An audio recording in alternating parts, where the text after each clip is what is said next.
Hey guys, welcome back. I hope everyone is enjoying their Friday. Um, I have some bad news. My husband, along with probably like 100 other people, were laid off from their jobs last night, and it was a shock.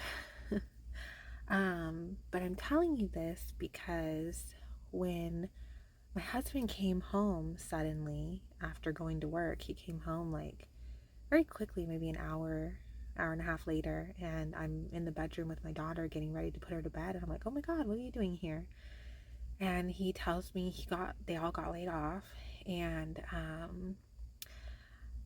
my immediate thoughts and reactions were, everything's gonna be okay. God's gonna take care of us.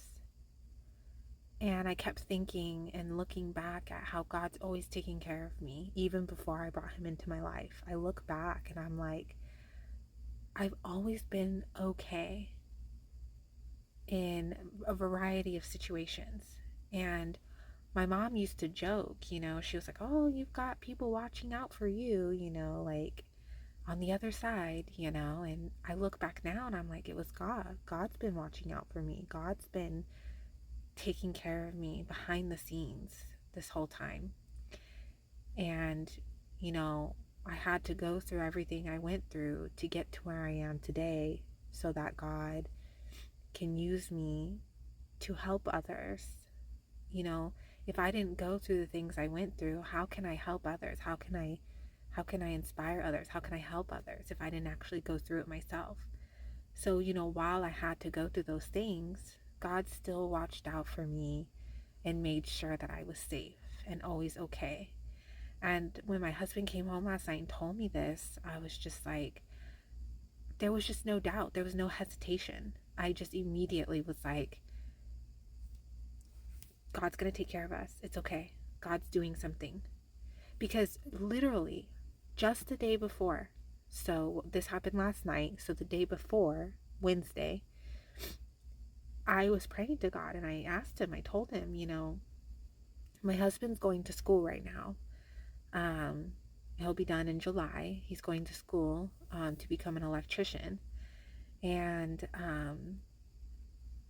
you know, uh, he's struggling because he doesn't know what to do about jobs and he's stressed and everything. And he's like, I want this kind of job and this and that. And I told him, pray to God, ask God to guide you to the correct job because God knows better than you and God knows the right job, the right next job for you.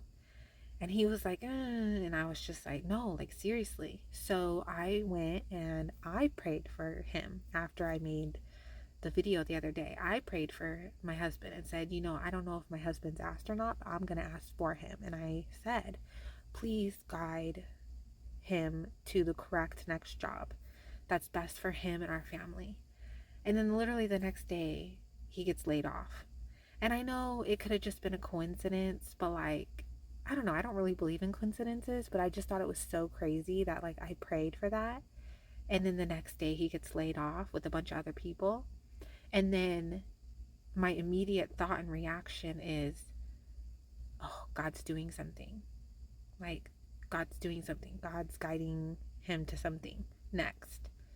And that was my first reaction, was just to have faith and trust in God and that he will take care of us instead of worrying and getting stressed out and freaking out. That wasn't my reaction. So it definitely was an eye-opener for me because it made me realize that even though I have been struggling a little bit sometimes with leaning into God and having faith and trusting in him, to have my husband come home and tell me that we have no source of income now and I stay home with our daughter, I don't work. So for him to say that and my reaction is calm and peace and trusting and having faith in God and God's doing something right now and that God is going to take care of us, just showed me that I really do genuinely have trust and faith in God. in my soul. And that sometimes, the flesh part of me tries to fight it, and the enemy tries to get in my head and whisper, things to get me to doubt God. But in my true heart and in my true soul, I believe and have faith and trust in God so much. So it was actually like super comforting, because I was like, wow, like I really do like truly believe in God, or like believe in Him, like trust and have faith in Him that He will take care of us and we will be okay. And it was great. Like I was really happy to like have had that, because I have been feeling like,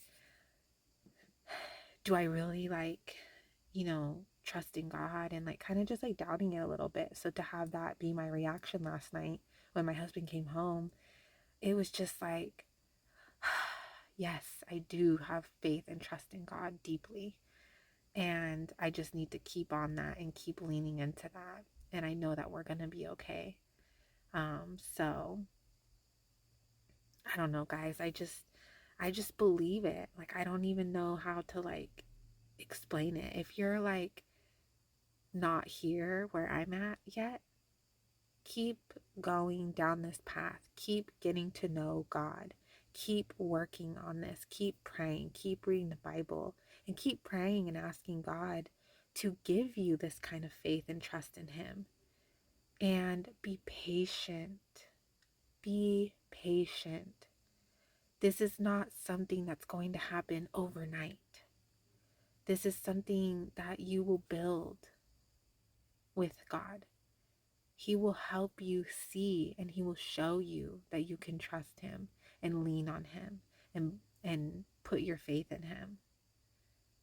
And eventually you will just believe it in your soul. You'll just believe it.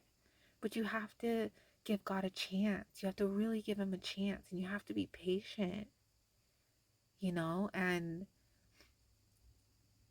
yeah, it sucks. My husband lost his job, and there's a little bit of a part of me that's like has butterflies in my stomach, because I'm like, but I'd say if I had to put a measurement on it, I'd say probably like 98% of me is like, yes, we're going to be okay. And then that 2% is like deep down in my stomach and is like nervous. But I have to say that that 2% is the flesh. It's the flesh in me, the fleshly part of me that's worried, not my soul. My soul and my heart is like feels just so strongly that God's going to take care of us and we're going to be okay. And to have that kind of comfort and peace and faith is just unmatched, you guys. It's unmatched. You can't find that in anything else. You can't find that in anything humanly or man made or earth made. You can only find that kind of peace and comfort and calm from God. That's it. So if you're on the fence, or you're struggling, or you're feeling like God hasn't come through yet, my best thing that I can say is to be patient and to keep praying. Do not stop. Do not give up, because God's timing is perfect, and God knows and sees everything more than us. And so if something's not, if you don't think that God's coming through for you right now, there's a reason. God's doing something, whether you see it or not. So just be patient, keep trying, and keep praying, and keep talking to God and reaching out to Him, because He will come through for you. But you have to be patient. I can't say that enough. Be patient. Whenever I ask God, why am I making these videos? What's the point? Like, why are you making me do this? He'll just tell me, be patient every single time. That's it. And At first, I was a little like, oh, okay. But now I don't even question it anymore. I'm just like, God told me to be patient, so that's what I'm doing. And He told me to do this, so that's what I'm doing. And that's that. That's that. So, I don't know, guys. Just don't give up. Don't give up. Okay, guys, let's get into today's chapters. And for anyone that wants to know, I will let you know and keep you updated on our situation. But, you know, we're going to be okay. We're going to be okay. Honestly, like, I felt more sad for some of his coworkers that, like, you know, don't have family to lean on. They have a bunch of kids. There's a person that had been there for 15 years and then just all of a sudden went into work last night and found out he's out of a job. I mean, how awful, how horrible. I just felt like just I just I felt like shame on that company for not even giving the people a warning, not even trying to warn them because they knew there was talks, there was whispers apparently that my husband was hearing but didn't tell me because he didn't want me to worry. But I just shame on the company because that was just so wrong. And then two, you know, we're going to be okay. We live with my husband's parents. They will help us. We have savings. My husband's a hard worker. He will find a job, any job, to help him and help us while he can finish school because he'll be done with school in July. So, and it's, going to set us up for a better career for him. So, because he's going to school to become an electrician and possibly do HVAC, which out here in Arizona where we live in the heat, being an HVAC technician is very lucrative. So, we're going to be okay. But I just, if you're at all like, oh, I'm going to pray for you, honestly, you can do that. But I honestly like feel so much stronger in my heart to pray for everyone else that lost their jobs last night too, that have it worse than us, because I just, we're actually in an okay situation, like where, we'll be okay. And I'm so grateful for that. And I just really hope that the other people I cried earlier today because I just felt so like one of my husband's coworkers that got laid off last night too. He's young and has 3 children and just had a baby a couple months ago. And um I just it broke my heart. Like I couldn't imagine having a newborn and then my husband coming home and being like, "Oh yeah, I lost my job." When you don't live with family, you're on your own and have a mortgage. And luckily, like, I sold my house and so we don't have a mortgage, we just pay rent to my husband's parents. But like, you know it made me sick to my stomach to think like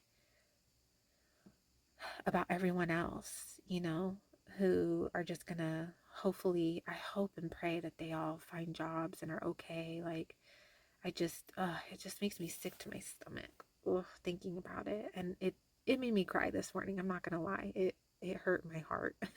It's like making me want to cry right now, but I'm not going to. Um, so I don't know.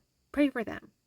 And you're welcome to pray for us too, but we don't need it. We really don't. We're gonna be okay. God's gonna take care of us and we'll be okay. And I'm also excited because, seeing as my husband doesn't have to be asleep during the day anymore, because he worked in the middle of the night, so he slept during the day and like the evening.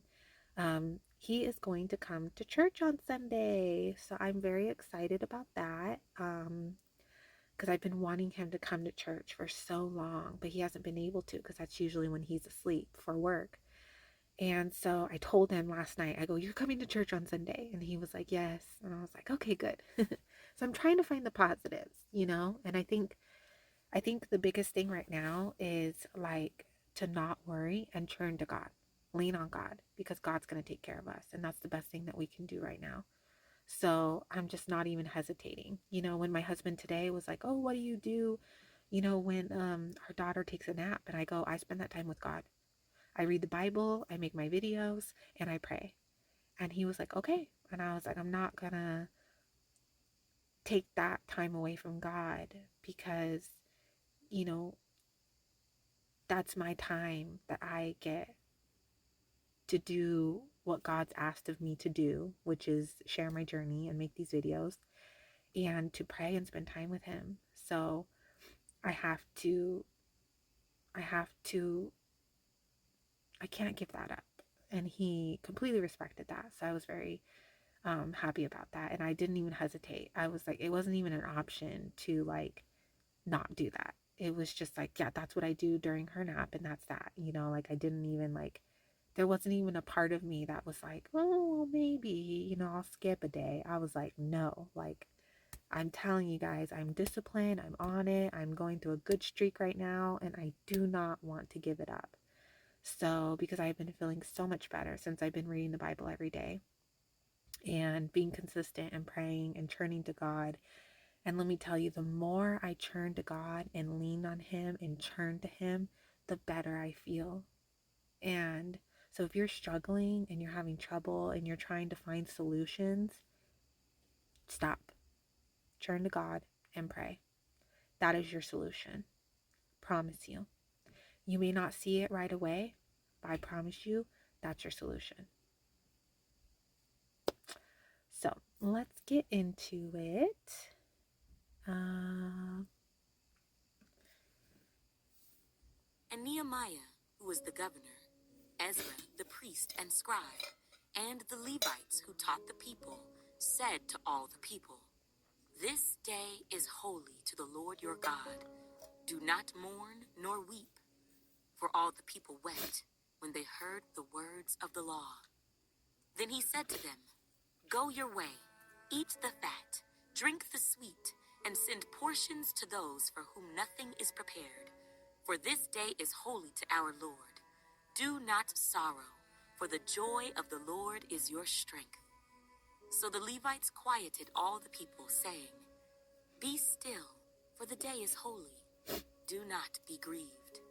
And all the people went their way to eat and drink, to send portions and rejoice greatly, because they understood the words that were declared to them.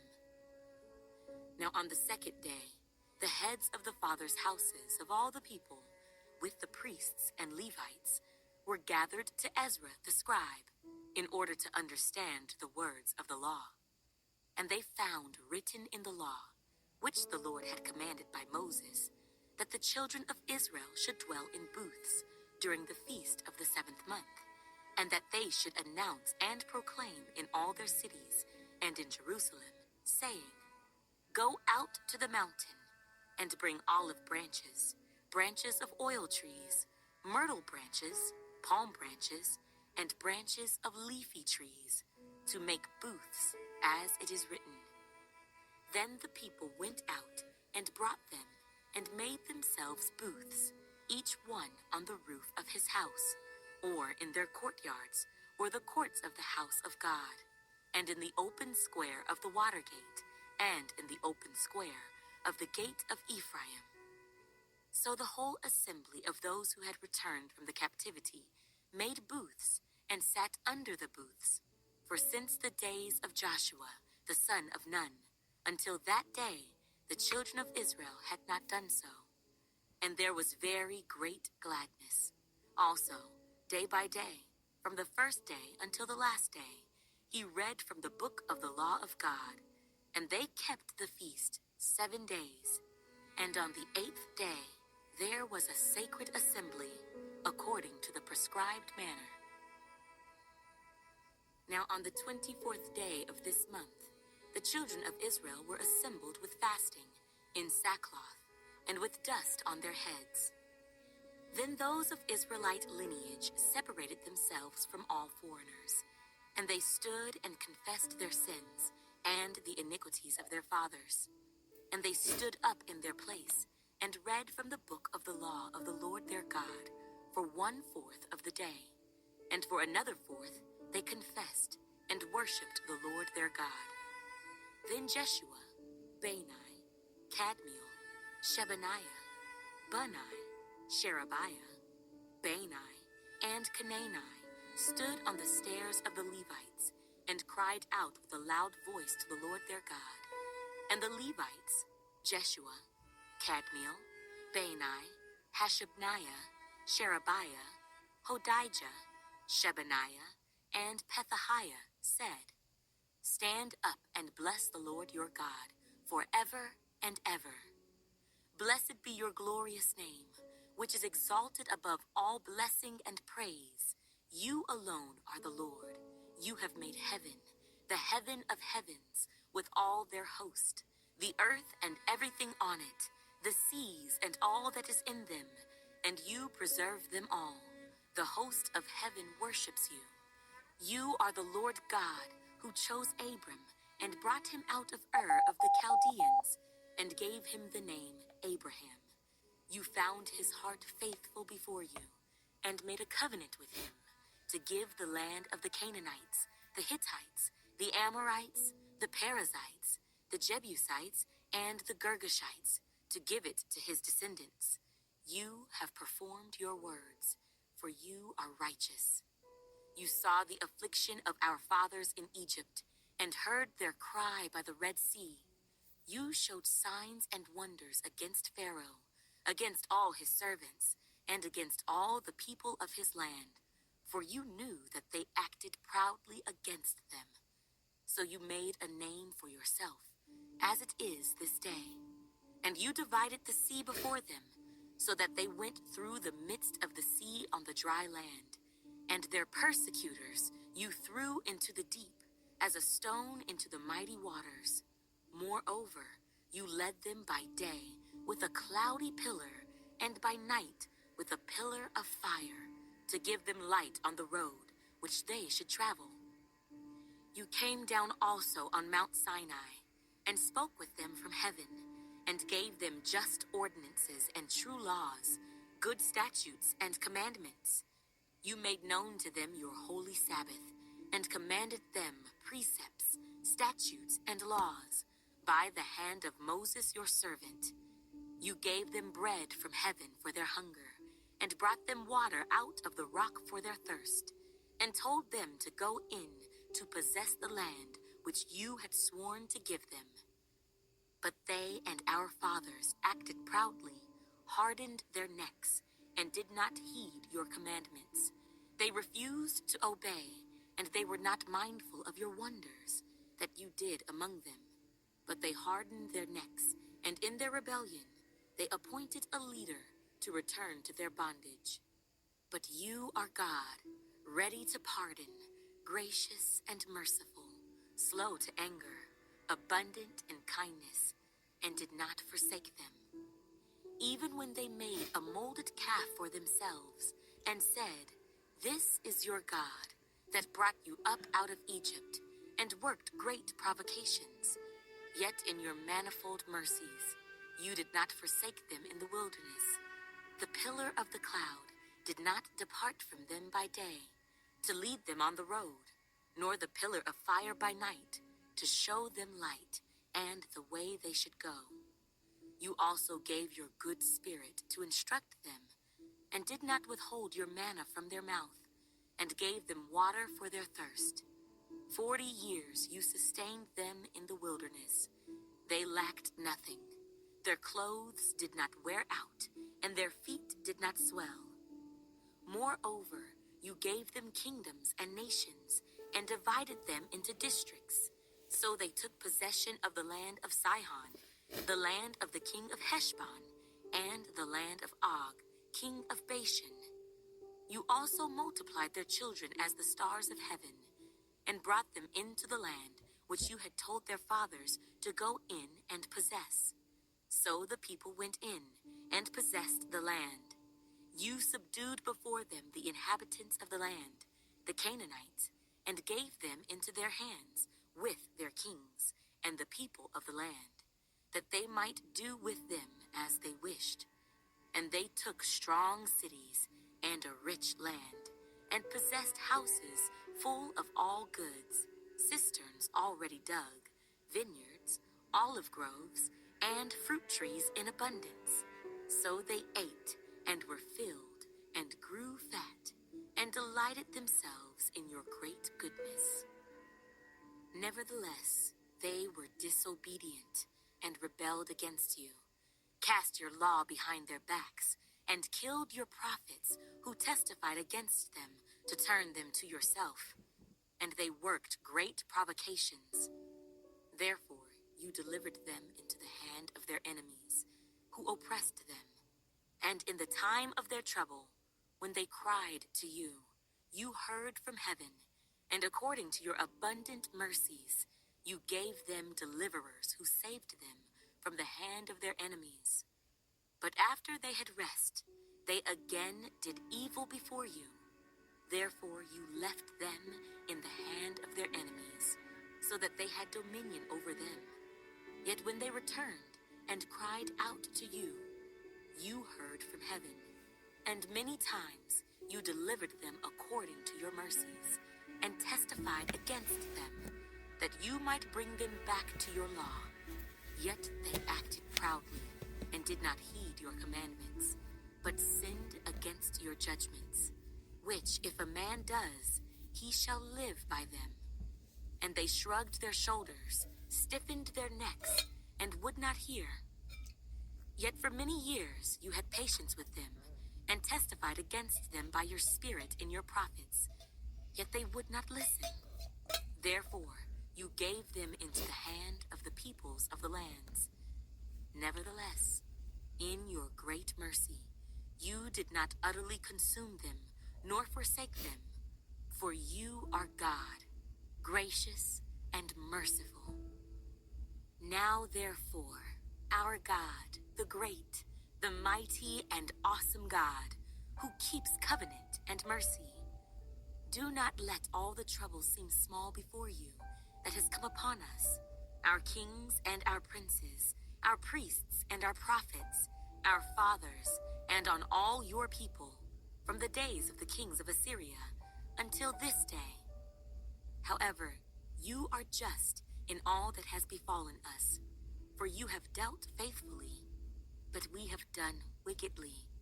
Neither our kings nor our princes, our priests nor our fathers have kept your law, nor heeded your commandments and your testimonies, with which you testified against them, for they have not served you in their kingdom, or in the many good things that you gave them, or in the large and rich land which you set before them, nor did they turn from their wicked works. Here we are, servants today, and the land that you gave to our fathers, to eat its fruit and its bounty. Here we are, servants in it, and it yields much increase to the kings you have set over us, because of our sins. Also they have dominion over our bodies and our cattle, at their pleasure, and we are in great distress.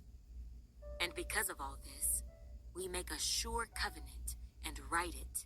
Our leaders, our Levites, and our priests seal it. Now those who placed their seal on the document were Nehemiah the governor, the son of Hakaliah, and Zedekiah, Seraiah, Azariah, Jeremiah, Pashhur, Amariah, Malchijah, Haddish, Shebaniah, Malach, Harim, Meremoth, Obadiah, Daniel, Ginnethon, Barak, Meshullam, Abijah, Mijamin, Maaziah, Bilgai, and Shemaiah. These were the priests. The Levites, Jeshua the son of Azaniah, Binui of the sons of Henadad, and Kadmiel. Their brethren, Shebaniah, Hodijah, Kelita, Pelaiah, Hanan, Micah, Rehob, Hashabiah, Zachar, Sherebiah, Shebaniah, Hodijah, Bani, and Beninu. The leaders of the people, Parosh, Pahath-Moab, Elam, Zatu, Bani, Bunai, Asgad, Bebai, Adonijah, Bigvai, Aden, Ater, Hezekiah, Azar, Hodijah, Hashem, Bezai, Harith, Anathoth, Nebai, Magpiash, Meshullam, Hezer, Meshezabel, Zadok, Jaddua, Pelatiah, Hanan, Anaiah, Hoshea, Hananiah, Hashab, Helohesh, Pilha, Shobek, Rehum, Hashabnah, Maaseiah, Ahijah, Hanan, Anan, Malach, Haram, and Baanah. Now the rest of the people, the priests, the Levites, the gatekeepers, the singers, the Nethinim, and all those who had separated themselves from the peoples of the lands to the law of God, their wives, their sons, and their daughters, everyone who had knowledge and understanding. These joined with their brethren, their nobles, and entered into a curse and an oath to walk in God's law, which was given by Moses, the servant of God, and to observe and do all the commandments of the Lord our Lord, and his ordinances, and his statutes. We would not give our daughters as wives to the peoples of the land, nor take their daughters for our sons. If the peoples of the land brought wares or any grain to sell on the Sabbath day, we would not buy it from them on the Sabbath or on a holy day, and we would forego the 7th year's produce and the exacting of every debt. Also, we made ordinances for ourselves to exact from ourselves yearly 1/3 of a shekel for the service of the house of our God, for the showbread, for the regular grain offering, for the regular burnt offering of the Sabbaths, the new moons, and the set feasts, for the holy things, for the sin offerings to make atonement for Israel, and all the work of the house of our God. We cast lots among the priests, the Levites, and the people for bringing the wood offering into the house of our God, according to our fathers' houses, at the appointed times year by year, to burn on the altar of the Lord our God, as it is written in the law. And we made ordinances to bring the first fruits of our ground, and the first fruits of all fruit of all trees, year by year, to the house of the Lord, to bring the firstborn of our sons and our cattle, as it is written in the law, and the firstborn of our herds and our flocks, to the house of our God, to the priests who minister in the house of our God, to bring the firstfruits of our dough, our offerings, the fruit from all kinds of trees, the new wine and oil, to the priests, to the storerooms of the house of our God, and to bring the tithes of our land to the Levites. For the Levites should receive the tithes in all our farming communities. And the priest, the descendant of Aaron, shall be with the Levites when the Levites receive tithes. And the Levites shall bring up 1/10 of the tithes to the house of our God, to the rooms of the storehouse. For the children of Israel and the children of Levi shall bring the offering of the grain, of the new wine, and the oil, to the storerooms where the articles of the sanctuary are, where the priests who minister, and the gatekeepers and the singers are, and we will not neglect the house of our God. Now the leaders of the people dwelt at Jerusalem. The rest of the people cast lots to bring 1 out of 10 to dwell in Jerusalem, the holy city, and 9/10 were to dwell in other cities. And the people blessed all the men who willingly offered themselves to dwell at Jerusalem. These are the heads of the province who dwelt in Jerusalem. But in the cities of Judah, everyone dwelt in his own possession in their cities: Israelites, priests, Levites, Nethinim, and descendants of Solomon's servants. Also in Jerusalem dwelt some of the children of Judah and of the children of Benjamin. The children of Judah: Athaiah, the son of Uzziah, the son of Zechariah, the son of Amariah, the son of Shephatiah, the son of Mahalalel, of the children of Perez, and Maaseiah, the son of Barak, the son of Calhosah, the son of Hosea, the son of Adiah, the son of Joyarib, the son of Zechariah, the son of Shaloni. All the sons of Perez who dwelt at Jerusalem were 468 valiant men.